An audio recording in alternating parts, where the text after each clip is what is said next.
Hey guys, welcome back to Elan app. For today's video, we are going to show you or discuss with you how to fix F2 error on Sunbeam blanket. So if you're interested, let's get started. So if you're getting the F2 error on your Sunbeam electric blanket here, don't worry, it's usually because the blanket isn't getting enough electricity to function properly. So in this case, how do we fix this? So in this case, you want to go ahead and first turn off your blanket off. Now, this will prevent any electrical issues while you're troubleshooting.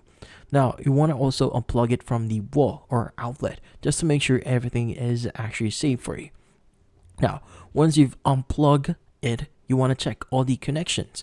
So look at the power cord here and also the plug and where everything connects to the blanket.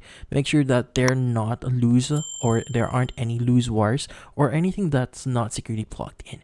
Now, also, sometimes a simple loose connection can trigger this error. Now, after you check the connections, plug the blanket back in and turn it on. That might solve the issue itself and the blanket should start working normally without the error. But if the error still comes up, it could be something with the controller.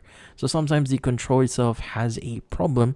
So in this case, it is recommended that you want to, or in this case, replace your controller. It might be what's causing this issue here to, in this case, cause your blanket to malfunction. So in this case, that's about it. So hopefully this video was able to help you. Like and subscribe to Elan app. Thank you for watching.